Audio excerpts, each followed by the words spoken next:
You're listening to The Raw Reaction on the Angry Marks Podcast Network.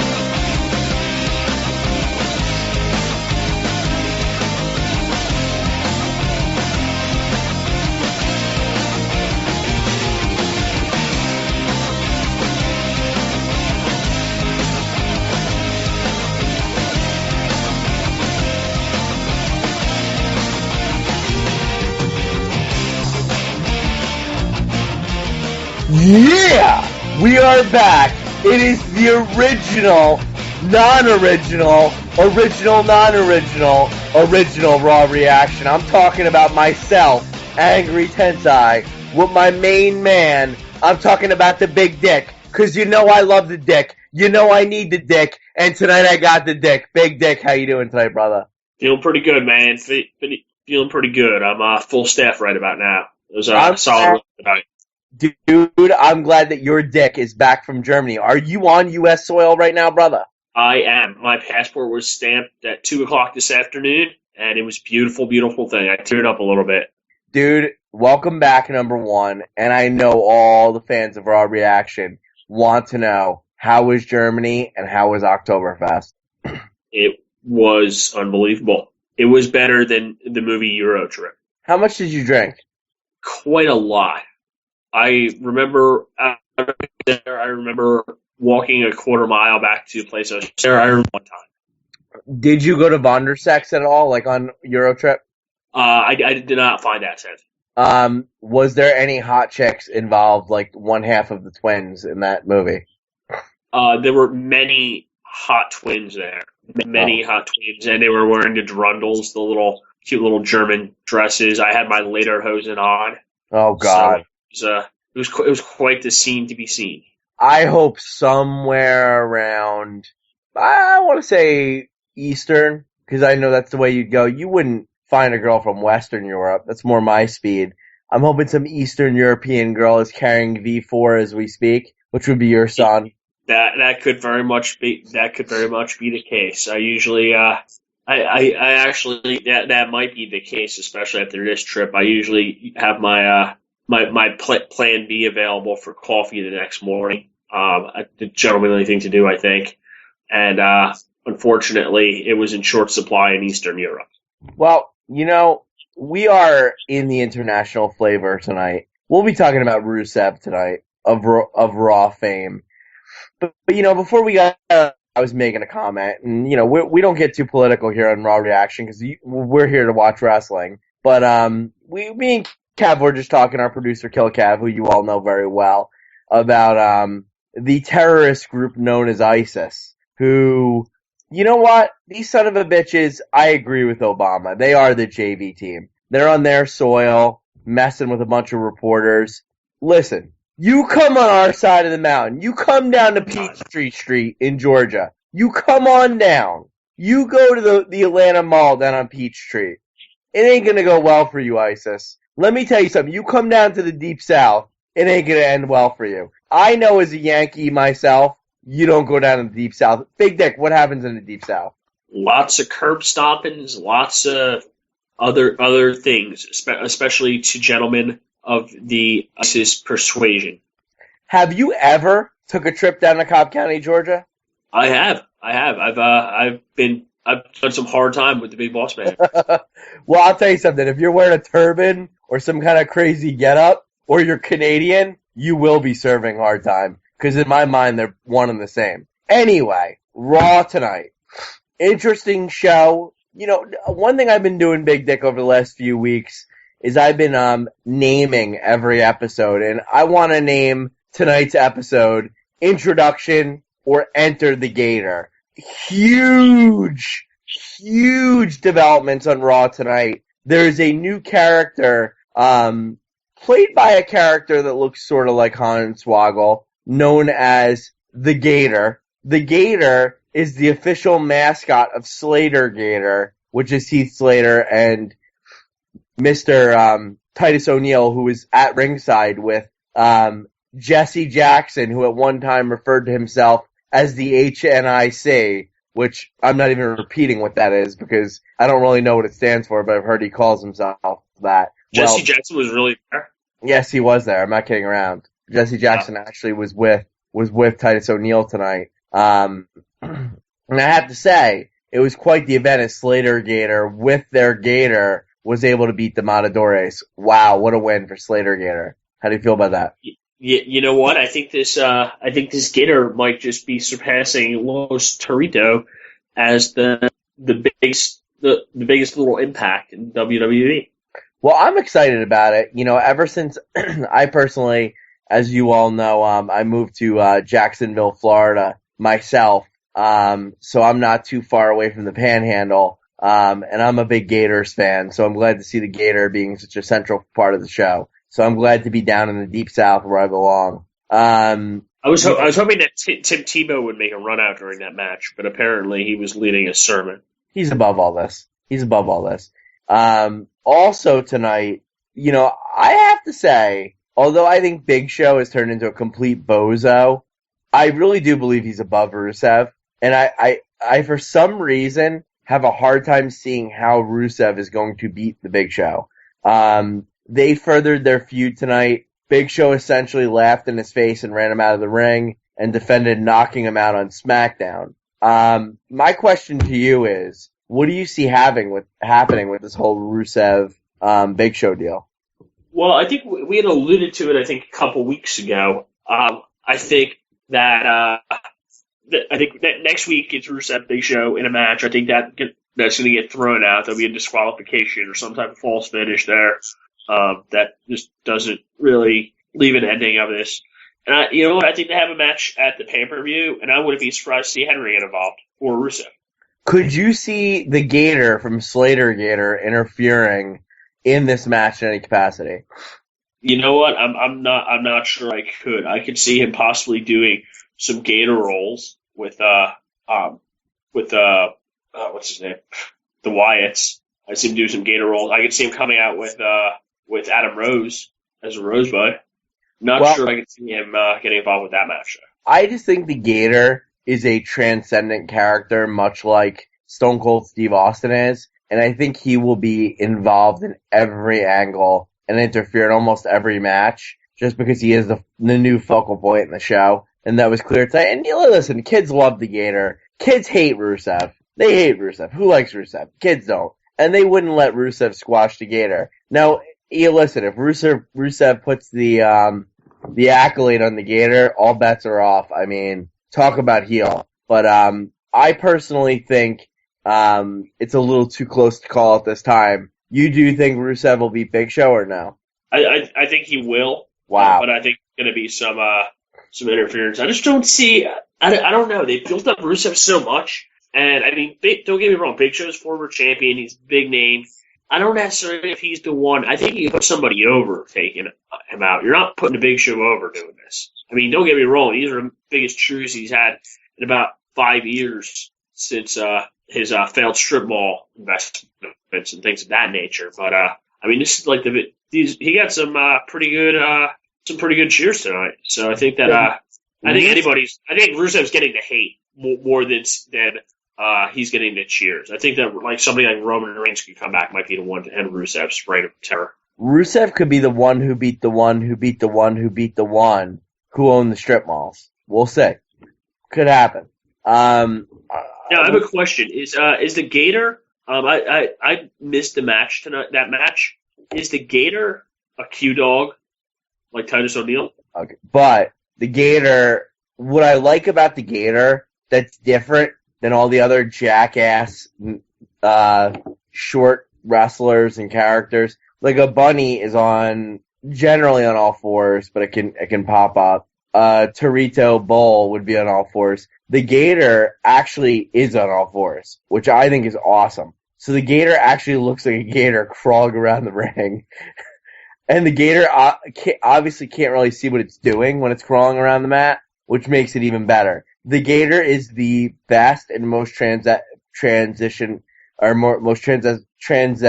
character I've ever seen. Ultimate Warrior talked about how we need to be open-minded because the next generation of warriors and a warrior will run into our heart and lead us to the next generation and take the torch. That warrior is the Gator, and I'm ready for it. I never thought we would be able to see a character like this again, and it happened tonight. Yeah, I think he's going to be a transcendent wrestling figure down the road. I think I could definitely see him within the possibly next pay-per-view winning at least the Intercontinental Championship, possibly main eventing WrestleMania this year.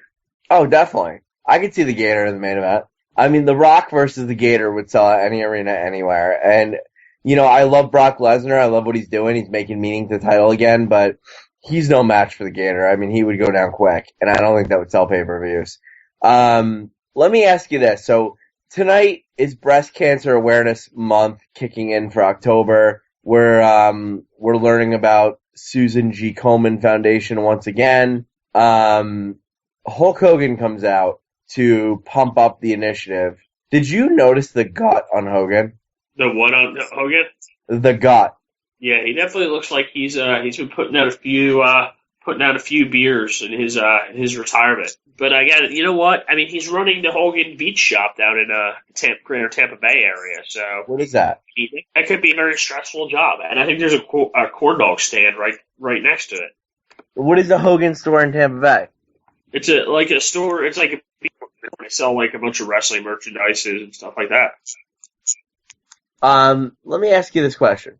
What would Hulk Hogan do to ISIS? He would run wild on them.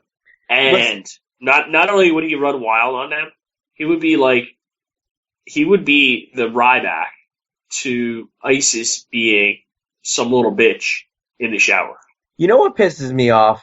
Listen, I'm not an IWC guy. I don't follow the internet wrestling crowd. I beat to my own drum. But with the USA, with our side of the mountain, with the IWC is in agreement on, we all hate those son of bitches known as ISIS. So what I'm going to do is I'm going to send a 4-man wrecking crew that can't be beat, that can't be stopped, and would be on a mission of mercy. And they would rape, pillage, and destroy people with gym equipment. Oh yeah, I'm talking about, I would send the Ascension, Ryback, and our very own Angry Marks' zone, Chris Benoit, over to wherever hellhole in the Middle East those guys are, and would take those guys out.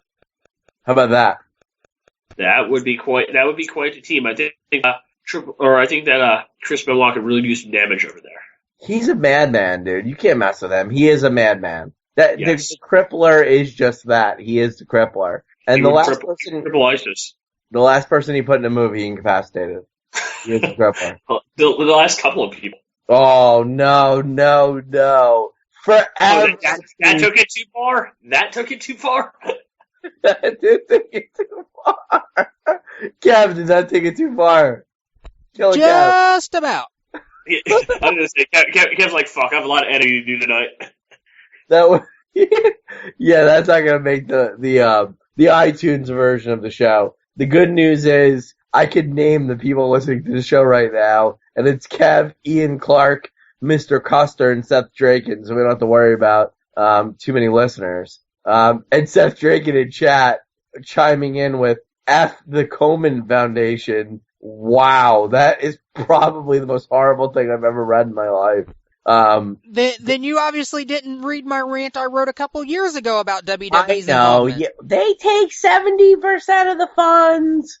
I know. At least they're doing something good. You want to know something, Kev? Every dollar I make, I keep 100% of it. So I'm just as bad. But you're investing it in yourself. Yeah, and that's a good way to spend my money. Yeah, I don't think anybody can complain with that. But at least WWE kind of kept it down this year. Yes. I was going to say, I invest my money to buy pink shirts. Well, that's a good use of money. I know Seth Draken spent the money on his life partner, Mike Pollan. I think that's good money spent. That's very good use of funds. And in Canada, they don't have dollars, so they can't spend any of those. They have I think they have francs. Do they have francs, Kev? What do they have in Canada? There's no change, I think.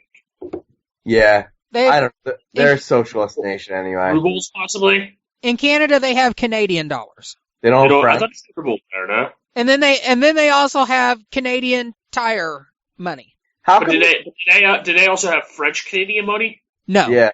I don't How- think they do. How come Canada doesn't have a pro football team? How come Canada's 2 attempts at basketball teams suck? How come Canada never makes the Olympics for basketball? Nor do they make the FIBA World Cups. Nor do they ever make the World Cup. What's up with Canada? They don't make anything. I mean, Because they dominate in two things. what? Professional hockey and What? maple syrup. And that's all they need. What was the first one? Professional hockey. Who in the No, they don't. world? They dominate. They don't dominate professional hockey. When was the last time a Canadian team won the Stanley Cup? Who even watches hockey anyway? They I don't know have to have a Canadian team. 2/3 of every professional team in America is made up of Canadians. They're not. It's Canadians, it's Russia, and you might have 5 white guys from some prep school from out of the Harvard League. Nobody watches hockey, dudes. I hate to tell you that. Well, no, not in North America, because they're too busy Canadians. watching Honey Boo Boo. Hockey sucks, dude. Dude, soccer is the most watched sport in the world, and they can't even qualify. They don't need to. They've got hockey. And we have in the NFL, which is the greatest of all the sports. There's no sport that even comes close to rivaling football. Except wrestling. Of course. But you have to admit, Canadians do come close in wrestling. No, I don't. No. Was Hulk Hogan Canadian? He could have been. Was something Ultimate and something Warrior Canadian? No, he'd be from outer space someplace. Was The Rock Canadian? No, because he's Samoan. Was Stone Cold Canadian? He drinks Canadian beers. Was Classy Freddie Bassey Canadian? How about Bruno Sammartino, the greatest wrestler ever? He was close to Canada. He wasn't Canadian, dude. What about Chris Benoit? Possibly the greatest, most underrated, underappreciated wrestler of all time. Benoit sums up Canada. He's a great summation of Canada, and he is a Canadian hero. I know they love him still to this day, but he is their greatest product and export to this day. And they're proud of him, but he was no Hulk Hogan. But then there's Chris Jericho. Listen, I keep hearing rumors of something Ultimate and something Warrior returning to WWE. I just don't see how that's possible. Just saying. No idea. I also realized on tonight's show, Seth Rollins is feuding with everyone.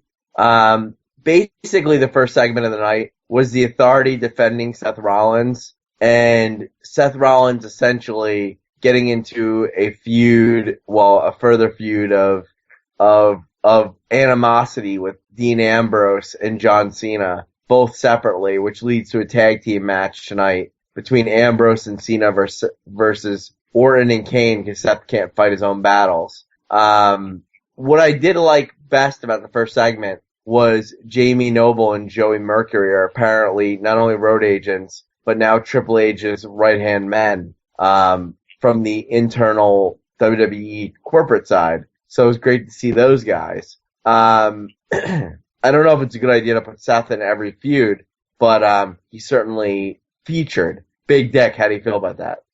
Yeah, you know what? I'm not exactly. I don't know how I feel. I mean, I think that having Lesnar as a champion, it can be utilized so much more than they are. They need to make him like almost more of a special attraction than he is. I wouldn't even mind. They need to maybe see how they're going to put him in the next pay-per-view. I mean, it's been, 2 weeks since the last pay-per-view? How are they going to determine a number one contender here? Are we going to have Cena, Rollins, and Ambrose three-way match for number one contender? I don't know. I mean, it could be. I mean, don't get me wrong. I'd like to see something like that, but there's really going into this pay-per-view. It doesn't feel like there's. I mean, I don't know when is it the next pay-per-view, Kev? It's like in 2 weeks. Yeah, I mean, it feels like there's. I see that at the end of the night, there's the feud, obviously, with the Authority versus Cena and Ambrose, but I don't necessarily see any of those wrestlers being. I don't see any clear main event, or not even a main event, but any type of card out of those matches. I personally think Lesnar's feud is kind of. I think this is all smoke and mirrors. I think the Gator clearly is getting a title shot. Yeah, you know what? I could see them running some sort of a tournament and definitely having the Gator come out on top. The Gator is popular with kids, and that's what sells tickets. Straight up. Absolutely. They're the ones buying the tickets, the 5-year-old kids. Could you imagine a T-shirt with nothing but Gator eyes and a theme? I'm going to try a theme here because you can't really. The Gators are hard to notice, sneak up on their prey. I'm thinking a theme like "You Can't See Me." That might work for the Gator. You really can't see him if he's underwater. I think that really could be the next big thing in WWE.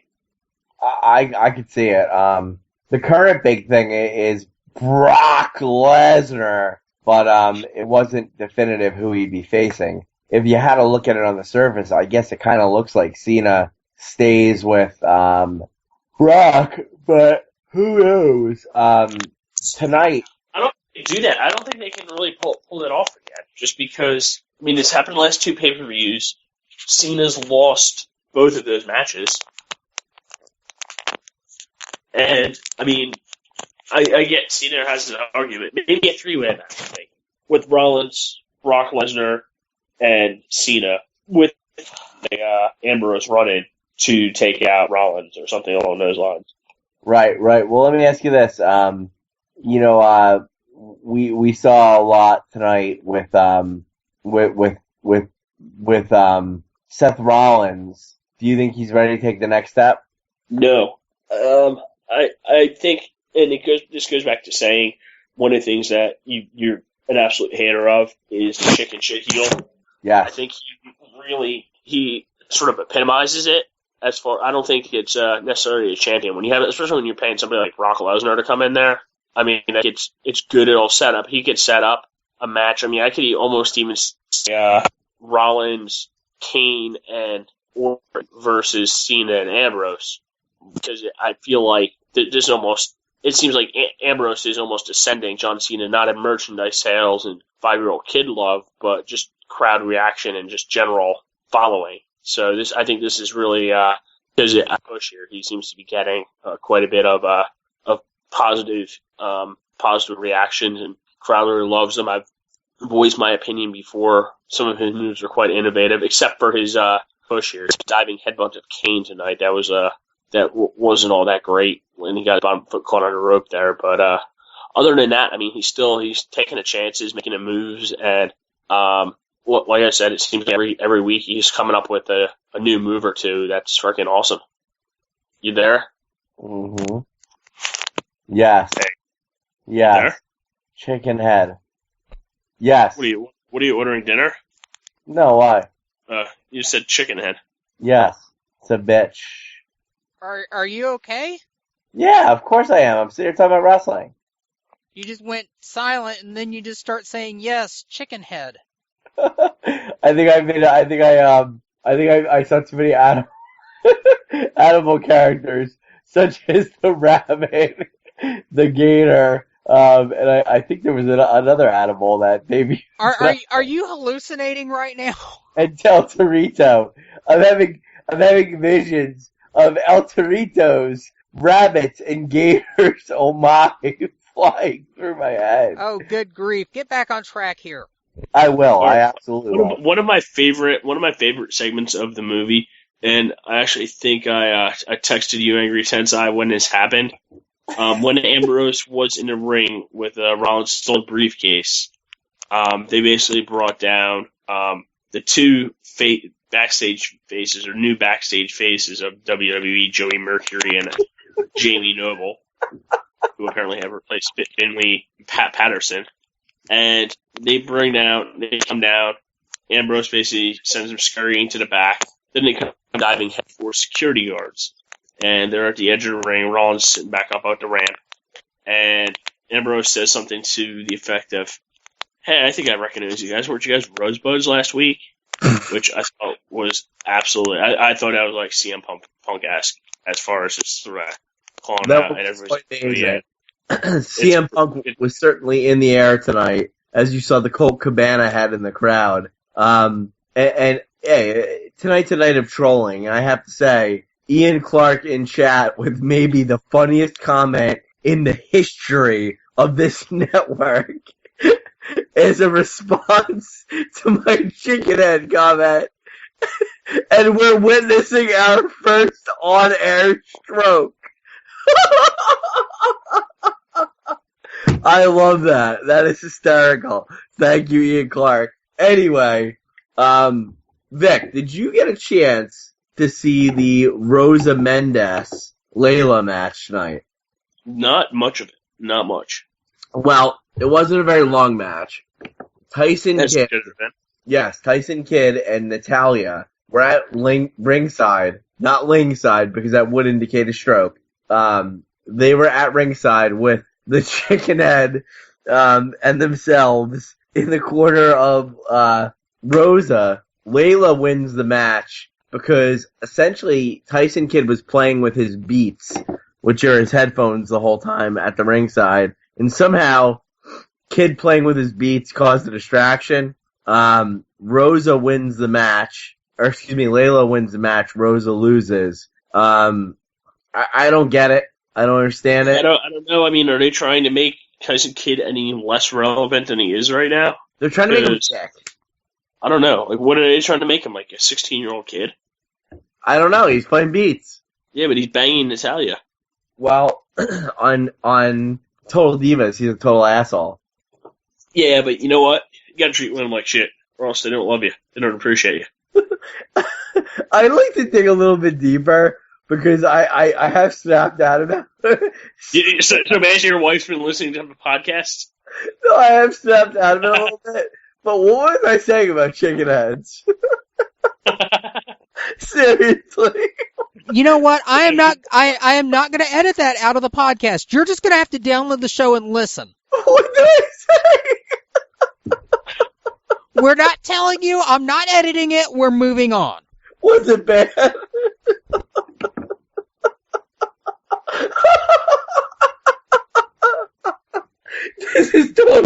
We're totally getting fired at this one. You know what? I would normally agree, but to be honest, this show was so bad. You'd have to be delusional to sit through it for 3 hours. I certainly didn't. I did. I watched the whole show, Kev. It was terrible. I love WWE. There were three matches, and none of them really mattered. Well, then let's just wrap this up and get the hell out of here. I'll tell you guys this. I could sum up Raw. Seth Rollins is feuding with everyone. The main event was a clusterfuck. It was a DQ finish. Ambrose was going to finish off Rollins. The faces get their asses beat. Then, whoever Rollins wasn't feuding with, Miz is feuding with them. Miz was in a three-man triple threat match for the IC title tonight, in which he was pinned by Dolph Ziggler. Cesaro was also in the match. And then for some reason, Miz went to complain to Triple H, and he put Damien Sandow in a match with Sheamus. Sheamus kills Damien Sandow, and then wants to feud with The Miz after the match. So for some reason, some writer thought it was a good idea to build the entire night around, correct me if I'm wrong, Miz and Rollins. That's what I saw tonight, with a ton of CM Punk chants tonight. Well, hey, you know what? I think they probably realized, like, hey, you know what? This show's going to get ruined by massive amounts of CM Punk chants, so why bother bringing our A game? But to this point, there's been zero development towards the pay-per-view outside of maybe like a Divas match or something. But I couldn't tell you what a single match is shaping up to be like. And don't get me wrong, I like a little bit of build-up leading up to a pay-per-view. But I mean, you're looking at, okay, it's like, who do you have going for the championship? I mean, everybody hates Rollins. I mean, do you have a four-way match? Do you have next pay-per-view is Hell in a Cell. You put Ambrose and Rollins in Hell in a Cell. You put Cena and Lesnar in Hell in a Cell. There's just so many just ridiculous options out there, and there's no direction as far as where they're going. I could sell out the arena without taking crazy chances. You want to know how? The Gator. Rollins versus Slater. They have history, and we know Slater has beaten Rollins. O'Neal, who is Gator, Big Gator, against Cena. And then the money match, which we all know. Big Brock Lesnar versus the Gator, Little Gator, with Chicken Head in his corner. That will sell tickets. You know what? I want to add one more match to that. Rusev versus your main man and hero, Jesse Jackson.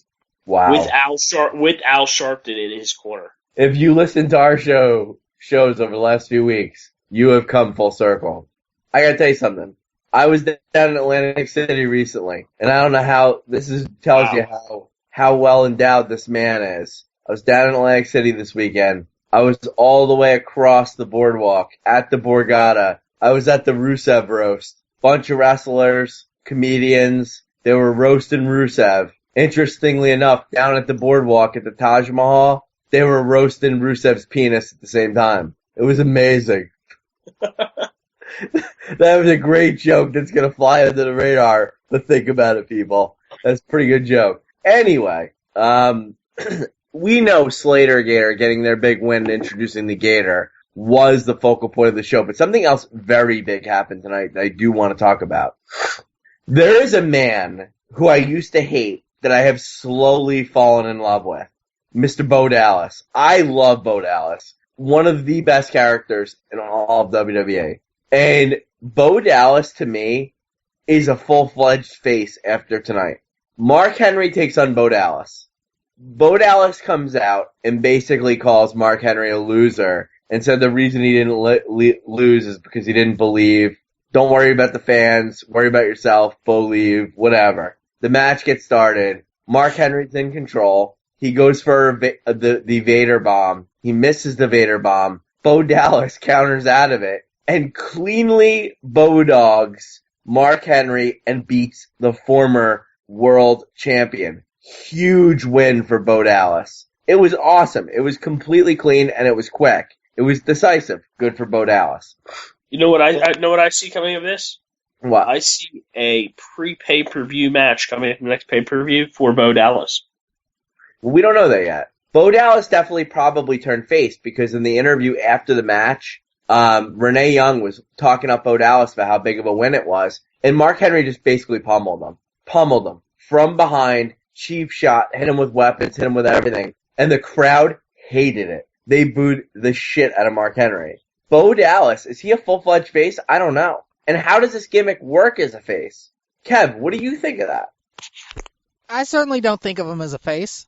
I think he could be an asshole to both heels and faces, so he works both ways. Not like Cena, where he just sucks. But like I could see him being an asshole. Okay, like now next week he can go out and wrestle Sandow, and he could be a face because you can say, "Oh, hey, I saw you lost your last 40 matches." But at the same time, he could do the same thing to John Cena next week, or not Dean Ambrose next week, and be viewed as a heel. So I think he has a rare ability to transcend between face and heel. If you put him in a 3-way match against one face and one heel, that'd be interesting to see how it worked out. I agree with you. Do you see any interference by Chickenhead in this feud? You know what? I think Chickenhead it picks his battle. Gotcha. I don't think that's one that I get involved in.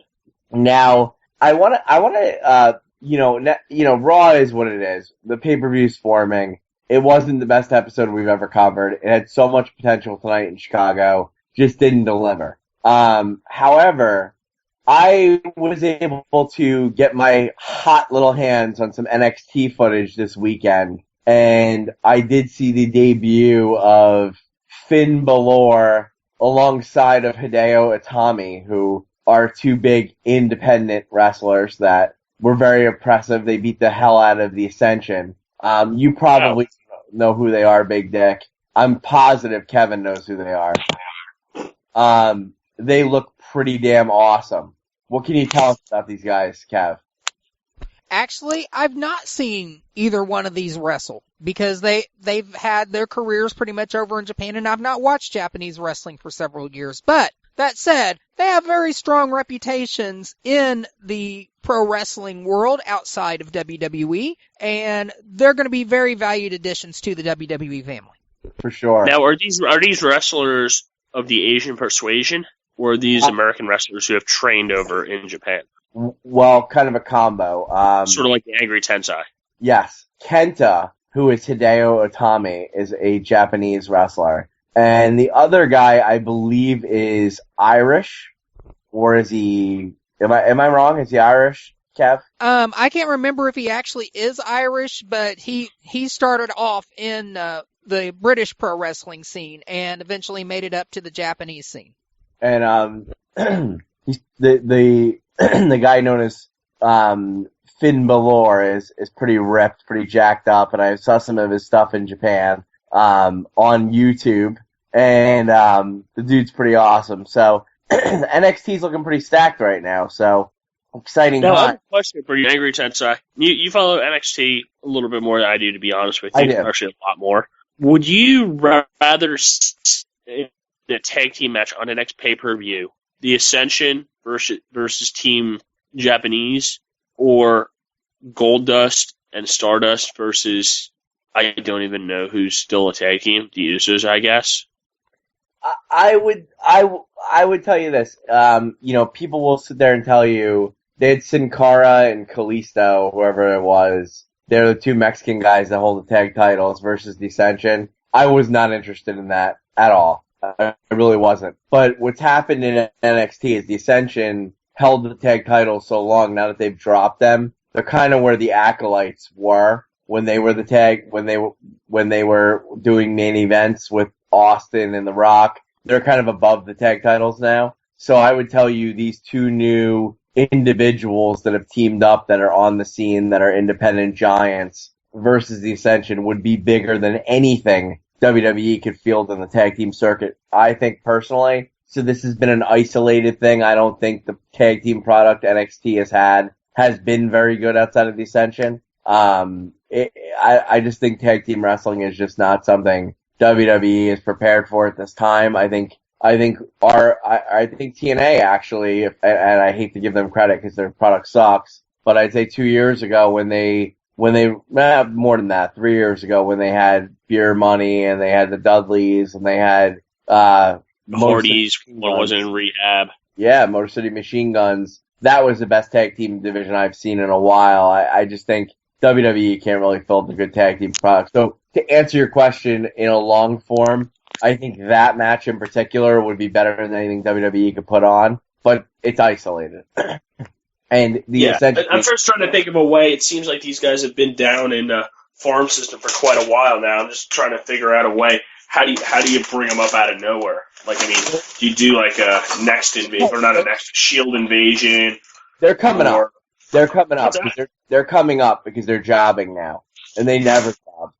And even the last rendition of them, before Rick Victor was an Ascension member, there was a guy named Kenneth Cameron, who was with the Ascension, and he had a drug violation and he got kicked out. They didn't lose then either. So the fact that they're jobbing to me is a good sign. It's because they're going to come up. So they're just basically doing the time-honored tradition before they come up. So I would expect you to see them soon. If they are against Goldust and Stardust, I expect to see some weird sadistic shit. Throw the Bray Wyatt and the Wyatt families in there, and you can have some great TV. So it's going to get fun. But are the Wyatts a tag team anymore? I don't even know. Yeah. Well, I mean, Chickenhead and Gator could be a team too. Yeah, that's right. They could be a solid team. And then Gator. What about Gator Hater versus Chickenhead and Gator?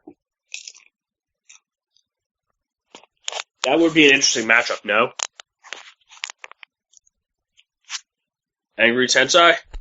Oops, looks like he dropped off the line. That's Okay. not good. We'll try to get him back here. I want to hear his analysis of that possible tag team match. Oh.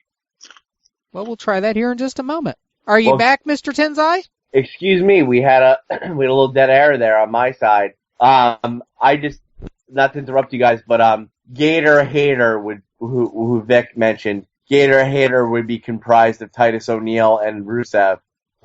Go from there, folks. That would be an interesting tag team. We know Rusev's history. We know the many people he has destroyed in his path. But wouldn't that be more like Gator in my pants? No. Let me ask you a question. Okay. Big Nick. If Rusev was around in the late 90s, which faction do you think he'd be more likely to feud with? I'll throw out three. The Generation X, DOA, or the Nation of Domination. I think he would feud with the Nation of Domination. I was thinking the same thing. And why would you think that? Because it's an entire nation, and he has some national pride, so he might think his nation is better than their nation. Big Dick, I know I'm not the first person to tell you this in your life, but you are brilliant, and you can think very fast on your feet, and you're just a little bit faster, a little bit smarter than the average guy. Well, that's greatly appreciated. I called you brilliant. What's that? I called you brilliant. That's awesome. That's a quite comment. Speaking of brilliant, the one thing that we have not discussed yet, which was another focal point of Raw, it was actually involved with every single match, the Susan Coleman breast cancer awareness. Everybody came out, or most people came out in their pink shirts, except for John Cena. He didn't have pink wristbands on like I figured he would have. There's a pink middle rope. The King had a pink shirt on with something related to breast cancer. Now, Angry Tensai and Killer Kev, I have a question for you. In honor of breast cancer awareness, the history of WWE, best set of breasts. Go. Wow. Kev, I want you to answer first. Kev, get your head out of your pants. Breast, that's a tough one. I would say the bounciest were Trish Stratus. I mean, she bounced out of her stuff. I remember one WrestleMania, and I don't remember which one it was. She wore overalls in a match she was in, and it was maybe the hottest outfit any diva has ever worn. I'm going to say one that'll surprise you, because I always thought she had big tatas that were nice. I always liked Victoria, a.k.a. Tara. I always thought she was a hottie, and I know most people don't think that, but I thought she was very curvaceous. Jackie Gata had nice cans, but I guess it would be between those three. Lita was pretty stacked too, but I wouldn't quite put her on the level as the other three. Yeah, probably right off the bat. Obviously, I'd have to go with. I would definitely have to go with Trish Stratus. That's the first one that comes to mind. You know, I'm going to give a lot of credit to recently who are showing off some pretty voluptuous tits these days. Stephanie McMahon. Oh yeah, definitely. She's up there. Without that, and I mean, hey, you know what? This is like Stephanie McMahon who is wearing a pantsuit 9 times out of 10, and she is looking spectacular. Her breasts look good. She's looking sexy thick. Let's go back to 2000. I'll agree with you. You know what? A young Stephanie McMahon, and even now is great, but then, best surgeon going. Stephanie McMahon, I would agree with you. Best ever, WWE. Yeah. That's a good point. She definitely had some of the best breasts that Vince McMahon has ever paid for. Look at the ECW pictures when she was the ECW general manager. She was very thin. She was young. I mean, she was on top of her game then, for sure. She sold that invasion angle. She was hot as hell during that thing. And anyone else who says otherwise, you're wrong. And she sells being a trashy girl very well, because let me tell you something. Back in her days in Greenwich, before she got on the WWE camera, she had a lot of fun back in her heyday. Especially with Macho Man Randy Savage. Ooh, yeah! Dig it! Yeah. And you know what? I've also heard that she's been passed. Yeah. I also heard that she was passed around by the Mean Street Posse as well. Pete Gas did things to her that I can't even mention on the air. Wouldn't that imply that her brother had something to do with that, though? Maybe. Ooh. Anything goes in Greenwich, bitch. Well, I heard that Shane had not that I have an issue with this, I think it's fine, but I heard Shane had a homoerotic relationship with Joey Abs, so that left Pete Gas to kind of do his own thing with Stephanie. Maybe. Weird. I'm going to throw in my vote for the only pair that I can remember we actually ever saw completely unveiled on a WWE pay-per-view. Who was that? Jacqueline. Yeah. How did that happen? When did that happen? I believe that happened on one of the WWE Insurrection pay-per-view. Erection? Insurrection. The pay-per-view in England. I'd insert my erection into her. She was involved in some kind of incident where basically her top got ripped off, and instead of covering it up, she just basically strutted it right out there. It's like, yeah, you see these bitches? I like her. She also took the She TV definitely title. she definitely has a nice set of cans, and I did not recall that pay-per-view. She took the TV title off Disco Inferno in WCW. Let me just say, she was very lucky Great Muta wasn't the TV champion at the time. Just throwing that out there. She's also very lucky that Rusev was not an active wrestler at the time. No. That wouldn't have been well. Well, let me ask you this, Kev. We're closing down. We're wrapping up. We're slowly slowing down the machine. World's Greatest Wrestling Show, Tuesday night. Who they got this week? I'm dying to know. Good question. I forgot who Rick said we were going to have on the show this next week. Rick. What is he going to have Mo from Men on a Mission? No, I don't think we're going to have Mo from Men on a Mission. I think the plan was try to get Supermex Hernandez. Oh, that'd be a good one. Wow, that's a good one. I thought he had kidney disease or something.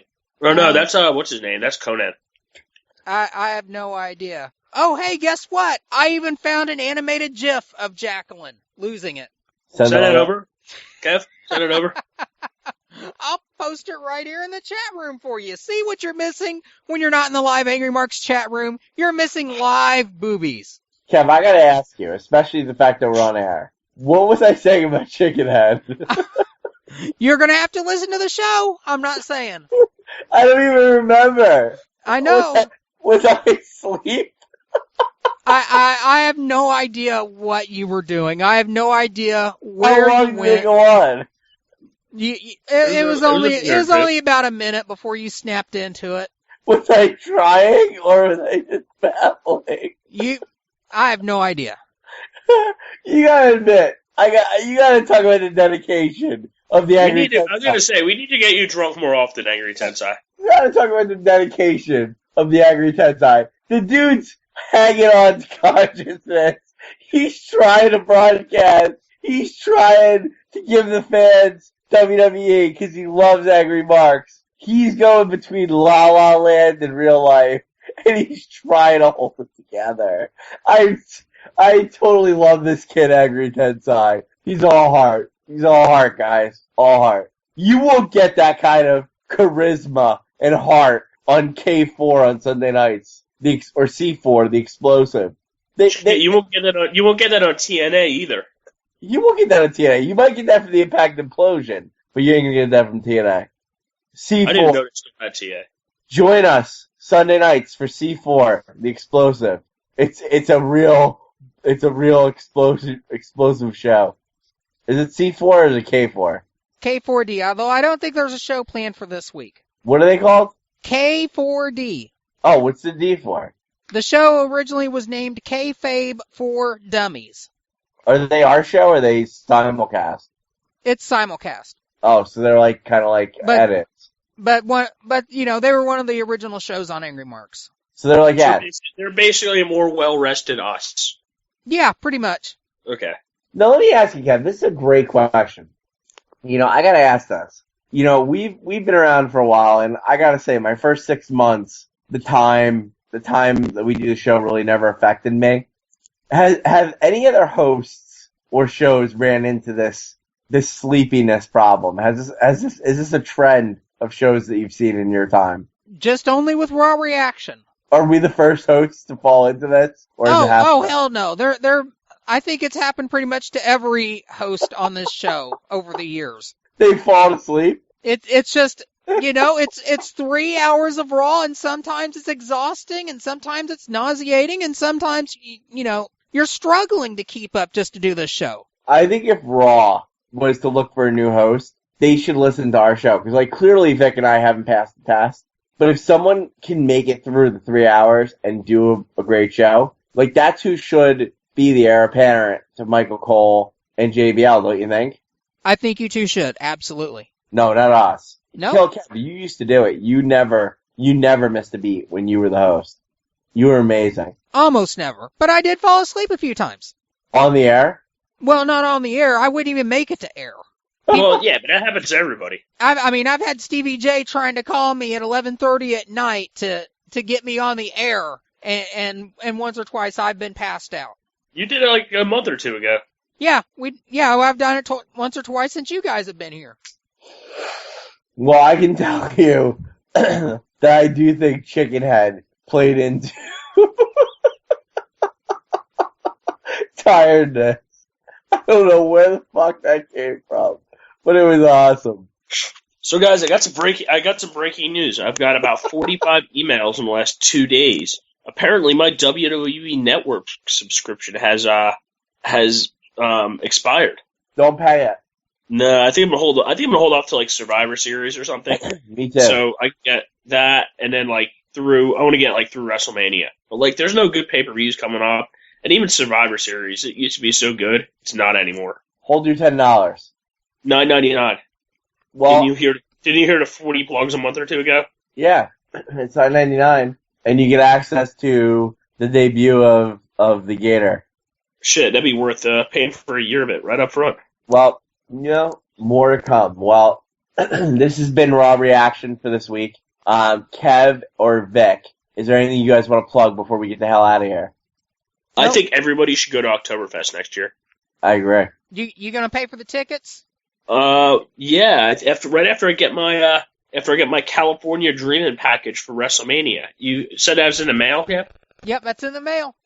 All right, cool. I have a quick question, Big Deck. Now, I always thought Oktoberfest was in October. That's a question. That was more of a statement. Yeah, clear that up for us, because how can you be at Oktoberfest in September? Wouldn't that make it Septemberfest? No, Oktoberfest starts in mid to late September, and it goes for about 16 to 18 days, depending on how the days of the week fall and the exact dates and whatnot. But every year it's late September. And basically the reason they do this is because the U.S. has so many imposter ones, they want to have the real one first, and then people will come back from it and show them. It's sort of like how the Pilgrims show the Indians how to have feasts and make corn and maize and cook food up and take the disease blankets and stuff like that. So I'll come back with my lederhosen and I'll say, hey, look, guys, this is how we do Oktoberfest. And we'll be able to do Oktoberfest in the month of October. Wow. And I'll spread my diseases that I got there. I don't know if I believe you. It sounds legit. But you know what, Big Dick?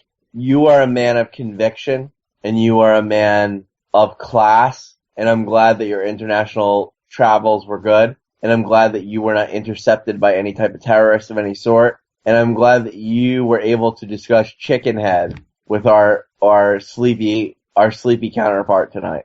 Dude, Chickenhead is going to be an international phenomenon. I have no idea.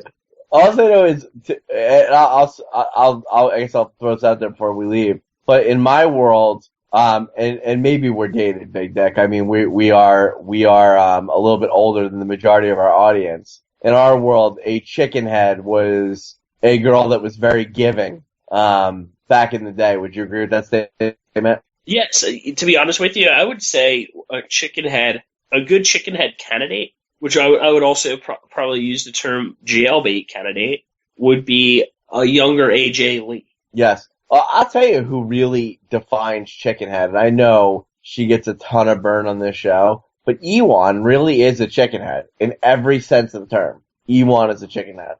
Ewan could very well be the Chickenhead. Ewan or Ewan 25? Ewan 25. Now, let me see if I could, we'll leave with this. Let me see if I could get to the Urban Dictionary, and it's not a quote of mine. I'm going to look up Chickenhead Urban Dictionary, so if you hear me typing here, I apologize. Here we go. I don't think I can read these.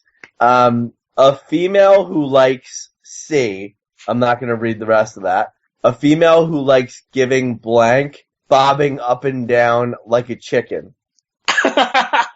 Wow. That's redefining exactly what it is. That sums up Ewan to me. Yeah, she was quite a bobber. There's a little more here. There's another set of definitions. A girl or woman who seeks attention from popular males with high levels of status, or men of power by submitting to favors with little or no pressure. A girl or woman who is passed around from one male to another exclusively for specific types of relationships. Term for a girl or woman similar to a groupie through fame where the group is partial to a specific member of the group, to perform an action on males indiscriminately or in succession of multiples. I'm not reading any more of this. You guys get the picture. Oh wait, there is actually a picture. Looks like a blonde girl, and underneath that it says EWON, Ewan. Interesting. That's all I got. Check it out. And I want to say on behalf of Angry Marks and Chicken Heads everywhere, thanks for joining tonight. Big Dick, Killer Kev, thank you as always, and we'll see you next week. Kev, hit the music, brother.